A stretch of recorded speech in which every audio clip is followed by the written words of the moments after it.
साताऱ्यातील साहित्य संमेलनातील हल्ला प्रकरण प्रतिष्ठेचा कार्यक्रम अशा प्रकारे उधळून लावणे गंभीर बाब असल्याचं शिवेंद्रसिंहराजे भोसलेंनी म्हटलंय। विनोद कुलकर्णींवरील हल्ल्याचा शिवेंद्रसिंहराजे भोसलेंकडून निषेध व्यक्त करण्यात आलाय।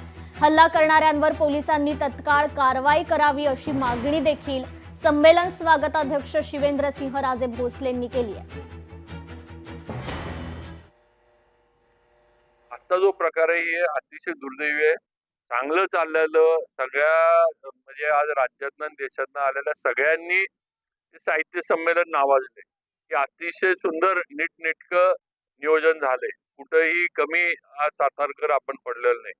आणि मी नेहमी सुरुवातीपासून मी बोलत आलोय की काय माझं एकट्याचं नाहीये किंवा हे विनोद कुलकर्णीचं साहित्य संमेलन नाही, हे सातारचं आणि जिल्ह्याचं आहे। आज जिल्ह्याचं नाव होणार आहे। बाहेरच्या देशातनं परदेशातनं लोक आलेत आणि असं हे करणं हे अतिशय दुर्दैवी आहे। अशा लोकांना शिक्षा ही चांगली झाली पाहिजे ही माझी मागणी आहे। आणि या घटनेचा निषेध आम्ही आपल्या साहित्य संमेलनाची जी आमची समिती आहे त्यांच्या वतीनं आम्ही निषेध करतो।